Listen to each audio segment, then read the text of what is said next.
En el año 2006, un congresista llamado David Norris se presentó al Senado, o se presentó a la carrera de Senado en los Estados Unidos y perdió. Antes de subir a dar su discurso de derrota, se encuentra con una chica, coinciden algunas cosas, y luego él sube y da un discurso muy sincero, no las típicas mentiras de los políticos, no, un discurso inusualmente sincero. Prácticamente se retira y se convierte en el favorito de las próximas elecciones.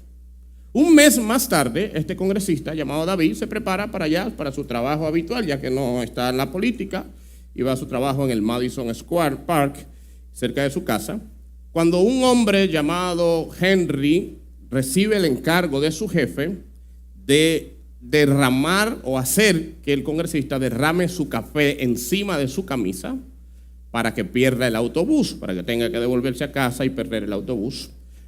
Henry, el que recibe ese encargo, se durmió y David pues sale de casa y no derrama el café. Y en el autobús se encuentra con la chica que él había visto antes de dar su discurso, que era la que la persona quería evitar que se vieran. Se comparten los teléfonos y empieza una bonita relación. Luego, bueno, antes de seguir, obviamente no estoy hablando de noticias, estoy hablando de una película, por si algunos no saben, que veo a alguna gente que ¿qué? ¿Cuándo salió eso? Pueden poner el flyer de la película. Y David se encuentra con unos agentes que eran los que estaban destinados a derramar el café, y el agente le explica que ellos pertenecen a una organización secreta, que en español sería una especie de agentes del destino. Yo quería decir como lo dicen en inglés, pero esa palabra, bureo y qué sé yo qué, me complicó la vida, y yo nada más sé 4 palabras en inglés que la digo bien. Entonces, estos agentes le dicen, mira, nuestro trabajo es hacer que el plan, que es como le llaman, vamos a decir el guión, ¿verdad? Que el plan que el jefe ha designado, nosotros lo llevemos a cabo a cabalidad y que pasemos de manera desapercibida. O sea, nadie se puede enterar que estamos alterando cosas para que suceda lo que el jefe ha dicho que tiene que suceder. Esto naturalmente es ficción, pero a mí me impactó tanto, porque mucha gente le cuesta entender que aunque Dios nos ha dado libertad, o como se le conoce teológicamente, libre albedrío, hay muchas cosas que el Señor ha estado detrás de bambalinas, detrás del telón, moviendo ciertos hilos a nuestro favor. Y eso no necesariamente se inmiscuye en nuestra libertad, tenemos libertad. Pero a pesar de nuestra libertad, hay cafés que Dios derrama por nuestro bien. Hay crisis matrimoniales, quizás enfermedades, quizás X situaciones particulares que no son tan agradables, como excusa de Dios derramar café en nuestra ropa para que perdamos el autobús, que perdamos ciertas cosas y no nos encontremos con algo que en ese momento Él no quería, o que nos encontremos con algo que en ese momento Él quería. Y es una manera que, como yo veo a Cristo obrando en el Antiguo Testamento, como un agente del destino, como alguien detrás de las sombras. Mucha gente cree que el Señor apareció en Mateo 1 o Mateo 2 cuando la Virgen María queda embarazada. Bueno, Él apareció en nuestro plano terrenal como humano en Mateo 2. Pero Cristo estuvo toda la eternidad siendo manifestado, revelado detrás de bambalina. Cristo no empezó a existir el día de su encarnación, Él es eterno. Y estuvo trabajando detrás de la historia, y en toda la Biblia lo vemos a través de tipos, de sombras, de señales, de instituciones, de eventos, de fiestas religiosas.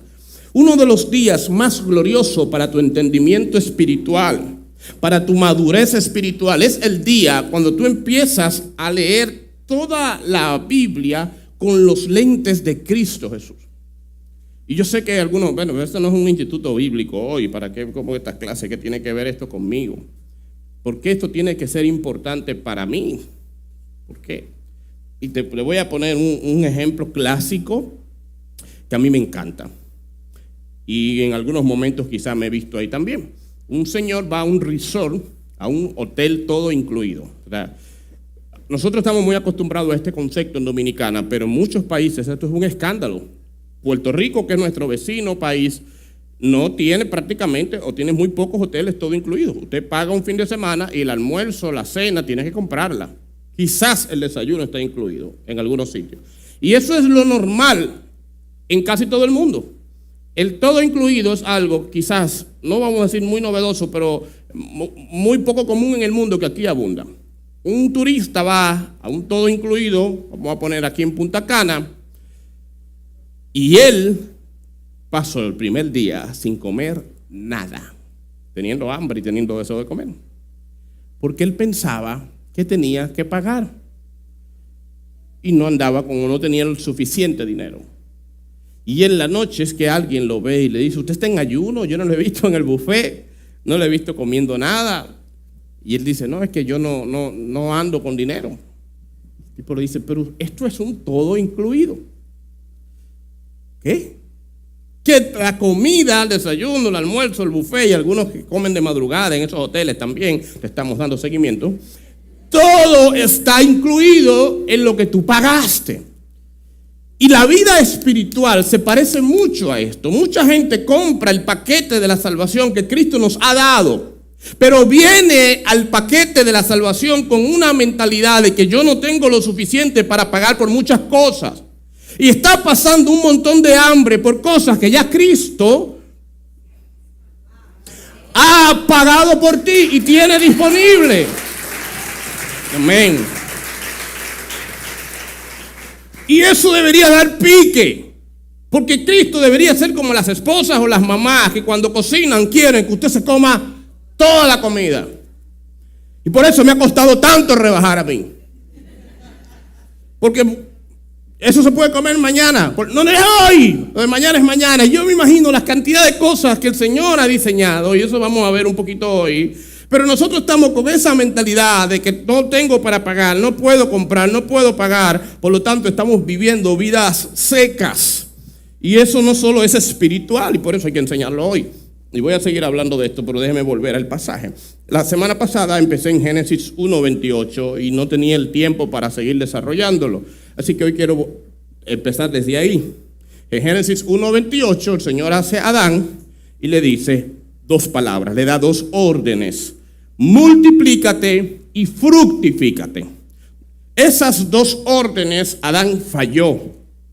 Al dejarse tentar, perdió en ese momento el enfoque de vivir una vida fructífera, de frutos y de multiplicarse, no necesariamente a través de hijos, aunque sí, pero yo veo esta parte también como una multiplicación en cada área de su vida y una fructificación en cada área de su vida.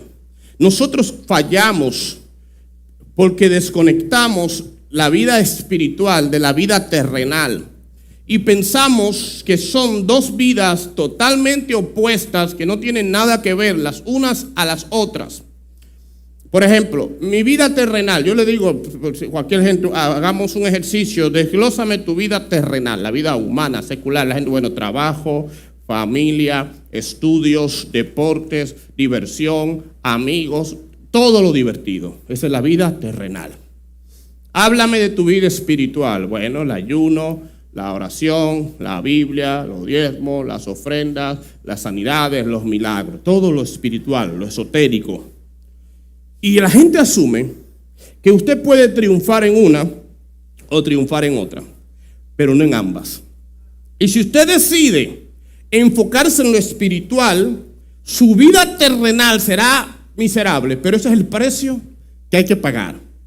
¿Cómo van los estudios? Ahora que están la mayoría recién graduándose o saliendo, no, mire, me quemé en todo, hasta recreo. Pero este mes leí Efesios. Mire, pasé arrastrándome, pero ayuné 3 veces esta semana.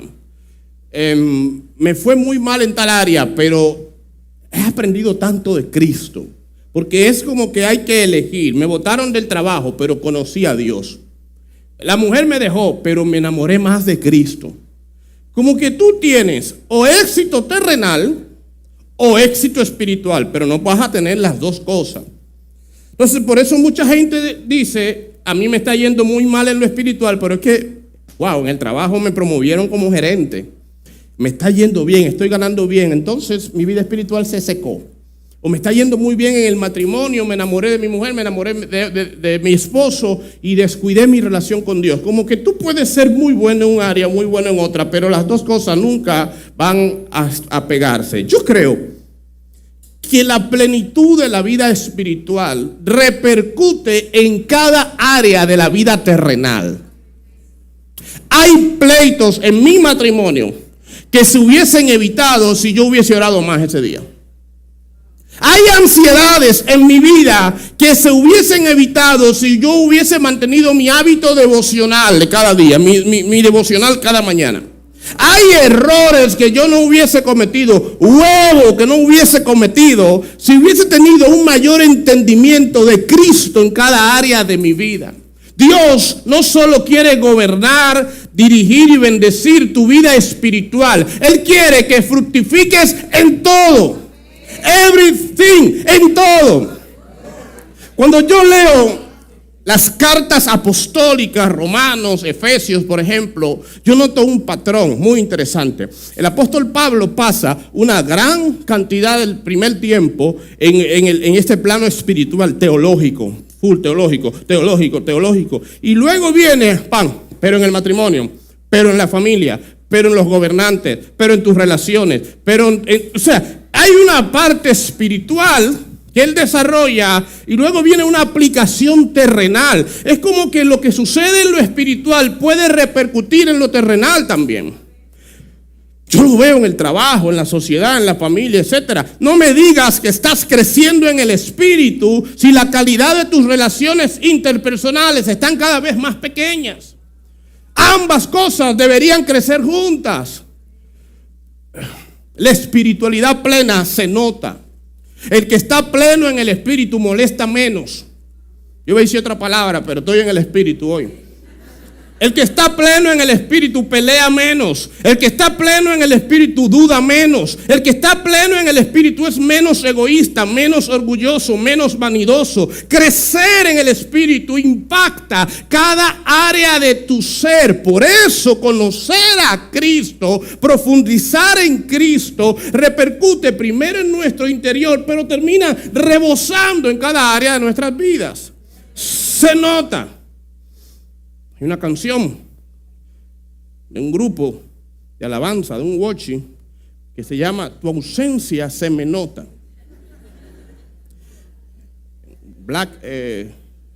Hombre de Dios, ¿cómo es? Bueno, no recuerdo el nombre. Y yo creo que la ausencia de Cristo en nuestras vidas se nos nota en muchas cosas. Se nos nota en muchas cosas de nuestro diario vivir. Hay cristianos viviendo vidas escasas, secas, grises, desérticas, porque no han sabido todo lo que Cristo nos ha dado. Hay tantas personas que oran para que Dios les dé cosas que hace tiempo ya Dios se las dio en Cristo Jesús. Porque cuando leemos la Biblia, y en este caso el Antiguo Testamento, que es el que estoy limitado el día de hoy a enseñar, lo vemos como simples historias muertas y aburridas. Hasta el día que usted empieza a leer con los lentes de Cristo. Y eso se trata el mensaje de hoy. Ver el Antiguo Testamento con los lentes de Cristo. Hay una nueva tecnología que se está trabajando ahora a través de lentes inteligentes.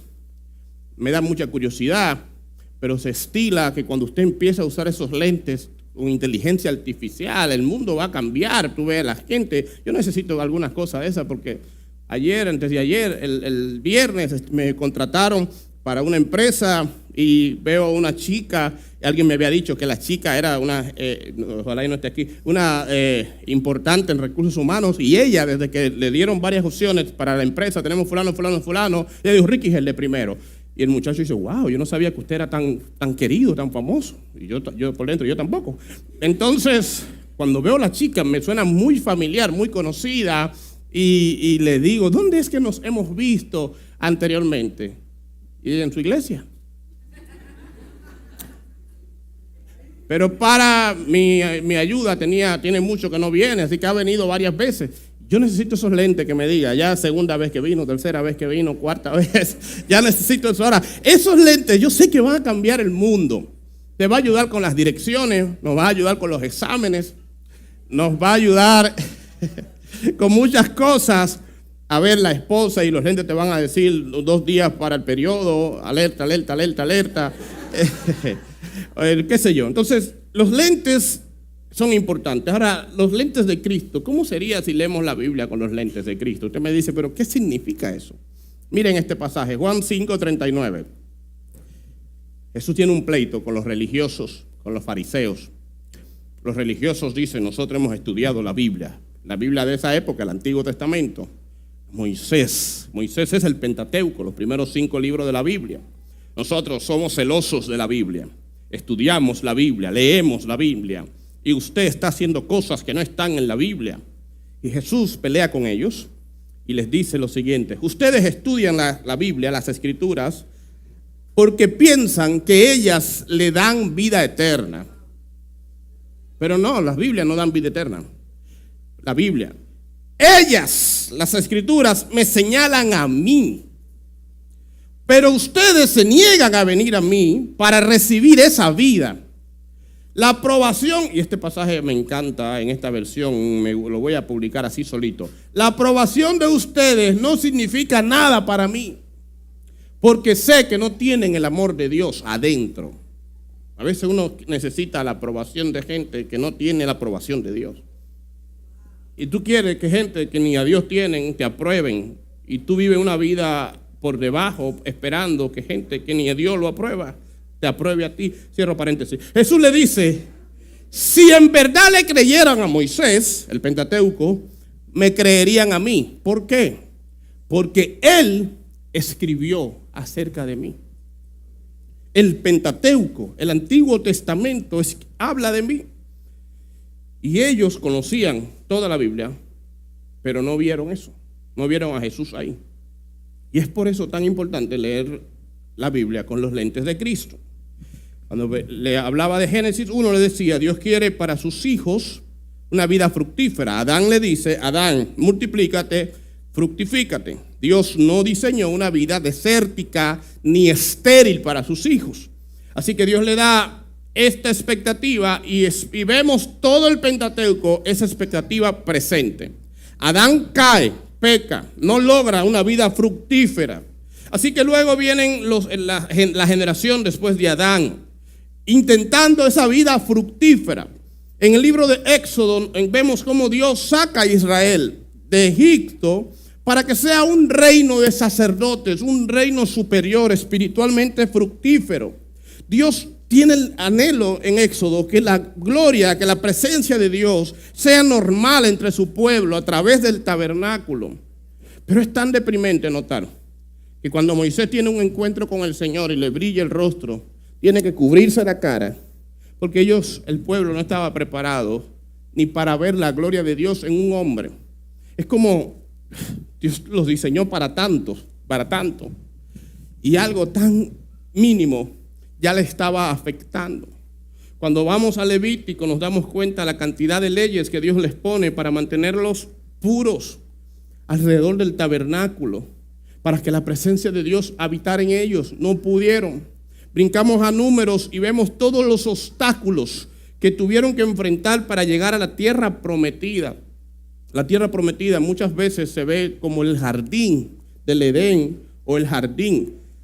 Israel es como un Adán corporativo, es como si fuera Adán en un solo pueblo. Y cuando llegan a la tierra prometida, que el Señor es como volver al Edén, la tierra que fluye leche y miel, nos damos cuenta cómo el enemigo vuelve de nuevo a tentarles y vuelven a caer un montón de veces y perdieron de nuevo la misión de una vida fructífera. No se sostuvo. y me tengo que limitar al Pentateuco, porque en toda la serie veremos luego a Cristo en otros libros del Antiguo Testamento. Pero quiero motivarte a que leas la Biblia, a que leas tu Antiguo Testamento con estos lentes de Cristo, viendo a Cristo revelado o oculto detrás de muchas cosas. Spurgeon una vez enseñaba a un predicador a predicar, y después que el predicador termina, Spurgeon es un pastor inglés del siglo pasado. Spurgeon le dice: yo no vi a Cristo en tu mensaje. Y él dice: bueno, no estaba en el texto. Y Spurgeon: mire, en todas las aldeas, en todas las ciudades, hay muchas calles, pero hay una avenida que siempre conecta a la gente a la ciudad principal o a la calle principal. Cristo es esa avenida. Cuando tú estés en el texto, tú vas a ver muchas calles, pero busca cuál es esa avenida que lleva a la gente, cuál es ese camino que lo lleva a Cristo. Y te voy a dar algunos tips que van a enriquecer tu lectura bíblica y te van a ayudar a disfrutar del todo incluido sin tener que pagar nada. Cuando tú estés leyendo el Antiguo Testamento, piensa en lo siguiente: muchos elementos como el templo, el sacerdote, el sacrificio de animales, el reinado, las fiestas religiosas que ellos celebraban, tiene que ver con Cristo Jesús. Esto no lo pusieron en la Biblia para que conociéramos lo que se hacía antes. Era una manera de preparar al pueblo para lo que venía en Cristo Jesús y entendiéramos a plenitud lo que estamos disfrutando hoy. El templo era el punto de encuentro de Dios y los hombres. El sacerdote era el único intermediario entre Dios y los hombres. Los sacrificios eran la manera en la que el hombre pagaba por sus pecados. El reino hablaba de un gobierno, de un Dios gobernando a los hombres a través de un rey humano. Pero cuando Cristo llegó, todo eso cesó porque era el ensayo para una gran obra. Es decir, usted tiene que entender lo siguiente: no necesitamos al templo para encontrarnos con Dios. Cristo es el encuentro con Dios permanente en nuestras vidas. No necesitamos ningún líder religioso que sea un intermediario entre Dios y nosotros. No necesitamos hacer ningún tipo de sacrificio para que Dios perdone nuestros pecados. Cristo es el sacrificio perfecto. No necesitamos un rey humano o un líder humano que esté gobernando y dirigiendo toda nuestra vida para dirigirnos a un propósito. Cristo es el que debe estar gobernando a sus hijos constantemente. Si tú andas como chivo sin ley, si te sientes lejos de Dios, si tienes que estar haciendo constante sacrificio por mi culpa, por mi gran culpa, para que Dios te perdone, no es porque no está hecho, es porque tú todavía no has entendido la obra de Cristo. Si tú necesitas que los líderes te estén gobernando para tú dejar de pecar, o que tus emociones son las que te gobiernan, porque si alguien no me está controlando, yo no sé qué hacer, es porque tú no entiendes el reinado de Cristo en tu vida. El problema no es que el problema haya sido resuelto, es que tú estás en un todo incluido queriendo pagar lo que ya está pago. Es que ya está pago.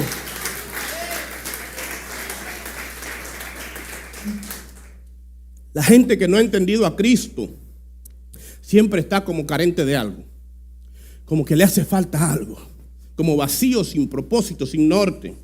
Un vacío existencial, intentando llenarlo en lugares incorrectos.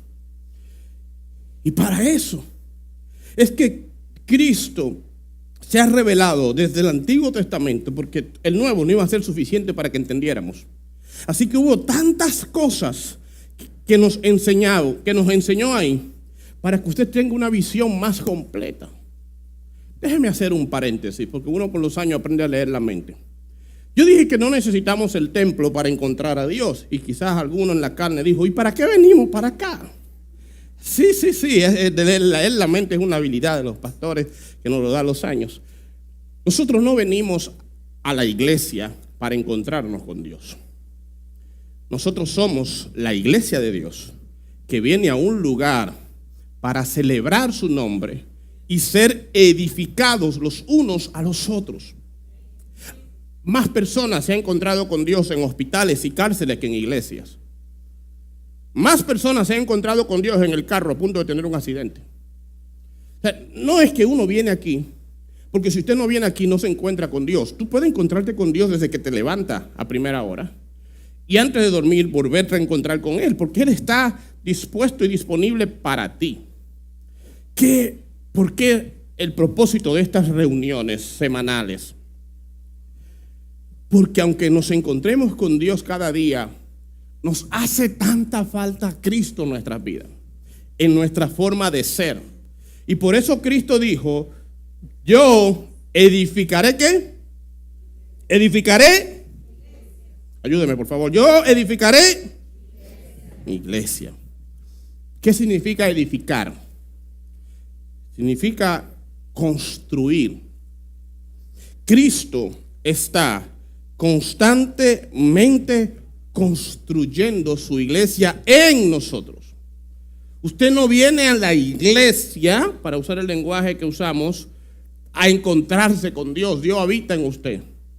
Usted viene por dos razones. Número uno, viene a darle algo a Él y viene a ser edificado por Él. Cada vez que usted viene aquí y alguien canta, como pasó ahorita, eso le motiva a usted a darle algo a Él. Admirable consejero, príncipe de paz. Las canciones son una ofrenda que damos a Él. Cuando usted usa sus dones, sus talentos, sus servicios en la iglesia, está edificando las vidas de los otros. La gente no se imagina el impacto que tiene. Que alguien, cuando usted entró, le abrió la puerta con una sonrisa. Señores, hay gente que nunca, ni el papá le abrió una puerta en su vida. Que nunca le dieron una sonrisa en ningún lugar. Nunca se sintieron bienvenidos ni queridos. Siempre andan en la vida como que es de maldad que lo llevaron, como que es obligado. Quizás porque fue así que lo trataron, como que tu presencia pesa. Y llegar a un sitio donde alguien te hace sentir bienvenido, edifica una vida. Eso no es cualquier cosa. El impacto que tiene que alguien te diga, sube tranquilo, que yo te cuido mientras estés aquí abajo. Y cuido tus vehículos y te protejo de cualquier cosa. Gente que nunca nadie les cuidó nada. Que todo el mundo lo que quería era quitarle o robarle. Eso edifica corazones. Usted pueda sentarse ahí porque alguien le dijo, yo edificaré a tus hijos. Disfruta todo un mensaje mientras tus hijos están aprendiendo la palabra de manera divertida. Edifica tu vida porque al fin tiene 40 minutos sin hijos.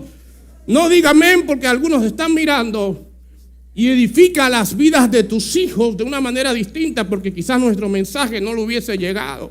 Usted puede escuchar el mensaje tan claro con la voz ñata de ese pastor. Porque alguien está edificando a través del sonido, de la transmisión, de las fotos, para que usted cada vez que vea esas fotos tenga un recuerdo de lo que Dios hizo en su vida. Hermanos, son cosas que edifican nuestros corazones. Que alguien abajo te dé una bienvenida y que a través de una banderita te dé seguimiento y que ore por ti en tus necesidades. Que alguien te reciba en su casa cada 15 días en un grupo pequeño. Que alguien se siente con tus hijos adolescentes y a través de películas o de dinámicas le enseñe la palabra. Que alguien se prepare 45 minutos de un mensaje cada semana para que edifique tu alma sin que te duermas. Son obras de edificación mutua para lo cual la iglesia existe. Ahora bien, a veces la edificación duele. A veces la edificación es medir áreas de nuestras vidas que el Señor necesita saber cómo vamos. A veces la edificación es martillar áreas de nuestra vida, y no voy a poner ningún ejemplo ahora, no se asusten, me voy a quedar aquí. Pero a veces hay áreas torcidas en el orgullo nuestro, y Dios usa a alguien para edificar eso. ¿Cómo? Echándote un boche un día porque llegaste tarde a la iglesia. Tocó su mal manera de proceder, porque no estamos de acuerdo con el boche, pero su mal manera de proceder martilló un área sensible en tu corazón, porque a ti, tu papá y tu mamá siempre te trató como un princeso. Pero ahora viene este líder sin tacto a maltratarte sin saber que quizás amaneciste en un hospital cuidando a tus hijos, y la manera como te habló te martilló. ¿Qué podemos hacer cuando el Señor usa los golpes de alguien para martillar áreas inconclusas en nuestras vidas. Cuando el Señor usa las imperfecciones de otros para manejar nuestro estándar. A veces la edificación en la iglesia duele. A veces en las construcciones hay una parte estética, es nuestra parte favorita, la de pintar. Se ve lindo. Se ve lindo cuando, ay, qué lindo cantaron hoy. Qué lindo se predicó. Wow, me reí tanto en el mensaje. O aprendí tanto. O disfruté tanto. A veces uno sale de la iglesia como que, wow, qué emocionante. Yo no quería que terminara. ¿Le ha pasado eso a ustedes? Es esa parte estética que es necesaria. Hay gente que es enemiga de lo bonito, de lo divertido, de las luces, de las pantallas. Y no, estamos en la iglesia, tiene que hacer todo martillazo, pastor. Yo quiero mensajes que me destruyan. No, usted es loco, un masoquista. No. La Biblia es una comida. Y dentro de la comida hay sabores. Y a veces hay un chin de picante. A veces hay un poquito de sal. A veces tú muerdes un molondrón. Y te lo tragas porque está delante de la gente. Y eso es necesario, y es parte de la comida. Pero no toda la comida es amarga ni mala.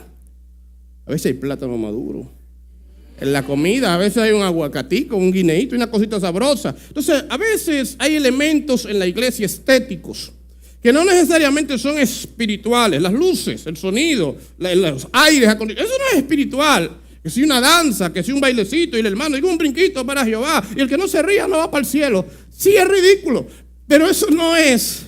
Eso es una gelatina que no aporta nada al carbohidrato y qué sé yo qué. Pero es un dulce que uno lo tiene, un cafecito de vez en cuando. Y hay que disfrutar la vida. Si usted no puede disfrutar eso, hermano, mire, arrepiéntase. Pero eso no es todo. A veces hay martillazos también. Y hay que aprender a saber que dentro de la edificación Cristo usa las pinturas y los martillazos para formar área de nosotros a través de su iglesia. Y eso también es importante, tanto como el encuentro con Dios. Cierro paréntesis. La Biblia dice, Hechos 5:42, y todos los días en el templo y por las casas no cesaban de enseñar y predicar a Cristo. Cuando tú leas el Antiguo Testamento, porque eso era lo que ellos tenían, la iglesia primitiva, la primera iglesia, la iglesia después de Cristo, no tenía el Nuevo Testamento como nosotros. Predicaban el Antiguo, pero con los lentes de Cristo. Cuando veas el Antiguo, notas varias cosas. Número uno, encuentra la conexión de Cristo a través de la historia. Como Dios sacó a Israel de Egipto y lo condujo a la tierra prometida, Cristo me sacó del mundo. Cuando hablo del mundo, no del planeta Tierra, de la vida de pecado. Y me ha conducido a través del desierto, la santificación, hacia la tierra prometida, la vida eterna. Mírate en Israel. Mira sus luchas y contémplate. Mira sus milagros y celebra los tuyos. Pero mira al mismo Dios obrando en ellos, como ha obrado en ti también. Y el pasaje tendrá un sentido maravilloso. Cuando leas la historia de Ruth y Noemí, fíjate cómo un redentor rescató las vidas de ellas. Y mírate ahí cómo Cristo lo ha hecho en la tuya. Cuando veas a José siendo vendido como esclavo, piensa en Cristo que lo vendió Judas Iscariote. Y ponte en el lugar de él, no de Cristo, porque tú y yo nos parecemos más a Judas que a Cristo. Deja esa costumbre que tienen algunas iglesias de ponerte a ti como la víctima al lado de Cristo y a toda la gente a tu alrededor al lado de los victimarios. Y hermanos, y si Goliat se levanta, porque nosotros los David tenemos muchos Goliat y hay que agarrar y tumbarlo, porque los Judas se ahorcan solo. Oremos para que Dios ahorque nuestros Judas y esos hermanos de José que lo vendieron porque le tenían envidia y le quitaron su túnica. Pero tu túnica es tuya, porque tú como José, no, mi amor, si tú fueras un poquito más sincero, te dieras cuenta que tú y yo tenemos más de los hermanos de José, más de Goliat y más de Judas en nuestras vidas que todo lo demás. La ventaja es que Cristo tiene gracia y perseverancia con nosotros. Nos parecemos más a los malos que a los buenos de la Biblia. No nos gusta, pero es necesario. Pero Cristo, que ha tenido paciencia con ellos, la tiene también con nosotros. Sería una brocha. Para el próximo culto buscamos una brocha. Cuando leas el Antiguo Testamento ves las similitudes que hay. Eso se le llama analogía. Adán y Cristo. Cristo es la perfecta imagen de Dios. Noé y Cristo. Cristo nos rescata del juicio final que vendrá. Abraham y Cristo. Cristo vivió en fe y obediencia perfecta. Melquisedec y Cristo. Cristo fue el sumo sacerdote perfecto. Moisés y Cristo. Cristo fue nuestro libertador y nos medió el mediador de un nuevo pacto. David y Cristo. Cristo es el ungido rey de Dios que viene a gobernarnos. Esther y Cristo. Cristo nos salva de extinción, de la muerte con el precio de su propia vida. Cuando tú leas el Antiguo Testamento, busca a ver qué encuentras de Cristo y pregúntate a ti mismo, ¿qué tanto como Cristo o Dios obró en esta historia? ¿Qué tanto Él está obrando en mí? ¿Respondí como Cristo hoy?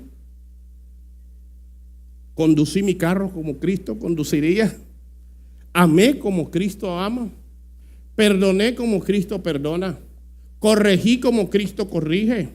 Y si no tienes nada de Cristo, te voy a decir lo que a mí me sobra, porque hay muchas cosas. Todo eso a mí me falta de Cristo, pero siempre cuando me analizo en comparación a Cristo, encuentro esperanza en que por lo menos tengo esta parte. Agarré el látigo como Jesús agarraba el de él y volteaba mesas en el templo. Señor, al fin tengo algo de ti, algo de mi vida. Ayúdame con lo demás. Cuando leas la Biblia, pregúntate cómo me estoy pareciendo a Cristo, cómo esta historia me ayuda. Cuarto, encuentra la conexión de Cristo a través de los contrastes. En cada patriarca en el Antiguo Testamento hay algo que faltó, que Cristo lo tuvo. Adán y Eva desobedecieron y trajeron la muerte. Cristo es el último Adán. Obedeció y nos trajo vida. El Antiguo Testamento desenmascara el pecado en todas sus dimensiones. Por eso mucha gente no le gusta, porque hay tanta sangre, hay tanto pecado ahí. Pero esa es la vida humana real. Pero Cristo nos trae salvación en todas nuestras dimensiones. Cuando tú examines las obras de esos hombres y veas sus imperfecciones, que te apunten a Cristo y que te recuerden lo siguiente: así como ellos, tú y yo somos de imperfectos. Y Dios no los soltó en banda a ellos. No te soltará a ti ni a mí.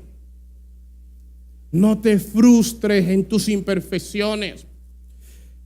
Tente algo de paciencia. Te atrevería a decirlo a alguien a modo profético. Quizás Dios te está usando. Dile al que está a tu lado, por favor, tente algo de paciencia. Ahora díselo al otro que tú ignoraste a propósito porque te cae mal. Sí, porque hay otro detrás de ti que tú no le quieres saber, pero díselo al otro. Tente algo a la que está atrás de ti que tú no...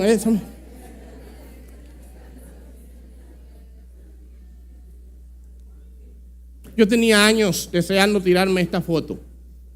Estuve a punto de parar el tránsito en la autopista Duarte un día. Me encanta este letrero. Me encanta cuando Obras Públicas está trabajando. Lo único que me da aliento en medio de la frustración del caos que se arma en el tráfico es ver ese letrero. Obra en construcción. Me gusta. Me ministra. He llorado. He reído cada vez que veo eso. Y lo último que le faltaba a un letrero de eso era mi foto. Yo digo, mi foto debería estar ahí, no la foto de ningún alcalde, porque no es con el dinero de él que se está haciendo. No es la foto de ningún presidente, porque tampoco es su dinero. Es el suyo, sí, porque yo pago impuestos, muy poco, pero pago. Así que yo dije, mi foto debería estar ahí. Pero no es porque yo estoy haciendo la obra en construcción. No, mi foto debería estar ahí porque ese letrero apunta a mi vida. Yo soy una obra en construcción. Y las obras en construcción no son bonitas. Las obras en construcción están llenas de lodos, de desperfectos, de cosas feas y de hombres martillando y dándole golpes. Yo quiero que tú cada vez que veas el Antiguo Testamento y veas los desperfectos de Abraham, de Moisés, de Isaac, de Jacob, o los tuyos en el espejo, te acuerdes en esto. Somos obras en construcciones donde Cristo está edificando. Tente paciencia, tente gracia. Deja que Él termine. Eso no entendemos porque no vemos el plano, no vemos el diseño final. Final destination. ¿No es así que se dice? Diseño final. Crazy design. Dios estuvo operando detrás de la historia con paciencia. Usó los sacrificios. Usó el tabernáculo. Usó las fiestas religiosas, la Pascua, las primicias, las enramadas. Usó los sacerdotes. Usó los jueces. Usó el templo. Usó los reyes. Nada de esto es para que nosotros estemos celebrando todas estas cosas. Es para que recordemos lo siguiente. Nada de esto fue perfecto ni completo hasta que llegó Jesús. Y donde Adán cayó en tentación, Jesús venció en tentación. Donde Abraham le falló a su esposa, Jesús cuidó la de él, su iglesia. Donde Moisés le faltó paciencia, Jesús le sobró perseverancia. Donde tú y yo fallamos a diario, Cristo nos está esperando para fortalecernos, restaurarnos, renovarnos, levantarnos, ayudarnos, inspirarnos, hasta que todos crezcamos a la medida de Él. Hasta que lleguemos al final de nuestros días y Él pueda medir. Estuve desde el Génesis 1 haciendo obras en ti y usé esto y esto para enseñarte, ilustrarte, mostrarte cosas. Y te falta un poquito. Te faltó aquí, te sobró aquí, te faltó aquí, te faltó allá. Él nos está midiendo constantemente por la cinta métrica, no de mi hermano. Déjame ver el tamaño de Alexander. Ricky, te falta mucho. O déjame ver el tamaño, dígame un chiquito aquí en la iglesia. Héctor no vino. Déjame ver el tamaño de Héctor. Wow, Ricky, tú vas muy bien. No. El Señor no nos mide de acuerdo a mi hermano. Para algunos esto es alentador y para otros frustrante. Él nos mide de acuerdo al tamaño de su Hijo, de Cristo. Y usted dice, ¿eso también es frustrante? Sí, lo es, pero el que nos está midiendo también nos está construyendo. Por lo tanto, Él sabe lo que falta y se encargará. Si usted no lee el Antiguo Testamento diferente a partir de este mensaje, hay una iglesia allá al frente que le falta gente. No se vaya para allá. Póngase de pie, por favor. Gracias.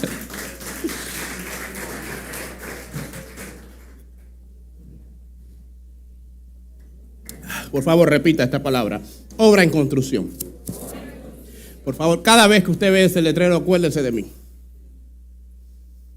Nos decía Elías Cerulle el viernes antes del escenario que lo que más le gusta del humor es poder compartir ideas que luego la gente se acuerda. A mí me encantan los chistes de velorio. Alguien me escribía, cada vez le voy a dañar esto al que no fue, pero le voy a dar curiosidad. Cada vez que veo una escoba me acuerdo del monólogo. El que fue te contará después del culto. Es lo lindo del humor y también lo lindo de un mensaje práctico. Cuando tú veas la palabra obra en construcción, acuérdate de esto. Nunca verás un letrero que diga obra en construcción en un edificio terminado. Nunca. Dañaría el edificio. Uno ve la belleza del edificio. Cuando tú ves el letrero, lo ves en medio de una obra en construcción. Ruidos, sucios, regueros. Cuando tú veas eso, mírate. Te vas a identificar totalmente porque eso es lo que vemos muchas veces dentro de nosotros. Ruidos, sucios, regueros, deformidad. Jairo es arquitecto, ¿verdad? Y a veces está recién mudado. ¿Ya se mudó Jairo? Está recién mudado. Su primer penthouse. Tenemos el primer músico de la iglesia con un penthouse. Gloria a Dios, ¿verdad que sí? Y yo me imagino en estos semanas o meses, ¿verdad? Todos esos regueros, todo eso sucio y uno se queda como, realmente esto va a quedar bien. Fue una buena idea. A veces es más fácil que meterle fuego que seguir, ¿verdad? Uno dice, no, esto sí está feo. ¿Sabes lo frustrante a veces? Me pasa mucho con mi hija cuando nos hemos mudado de local o de casa, que ella ve al principio, dice, yo no quiero vivir aquí. Esto es muy feo. No vamos a mudar la iglesia, esto está demasiado feo. Las obras en construcción se ven así. Pero qué lindo que detrás de cada obra en construcción hay un arquitecto con un plano que te dice, tenme paciencia. Aquí falta demoler cosas. Aquí voy a pintar. Cuando esto termine, tú verás la obra en construcción. Tú vas a decir, gracias, porque tú sabes más que yo de esto. Cuando veas toda la sangre en el Antiguo Testamento, recuerda la obra en construcción. Y recuerda al arquitecto que venía poco a poco formando la necesidad de Cristo Jesús. Gracias, Señor. Porque tú sí nos tienes paciencia cuando ni nosotros mismos las tenemos. Gracias porque tú ves nuestros regueros y no te molestan ni te importan. Y lo usas como parte de la construcción. Gracias, Señor, porque tú nos ayudas a tenernos un poquito más de paciencia mientras tú estás formando el carácter de tu Hijo en nosotros. Gracias porque ahora veremos a Moisés, a Abraham, a Jacob, con tus lentes, y entenderemos que donde a ellos les falta y a nosotros nos falta, a ti te sobra. Permítenos seguir confiando que aquel que comenzó la buena obra en nosotros será fiel hasta terminarla.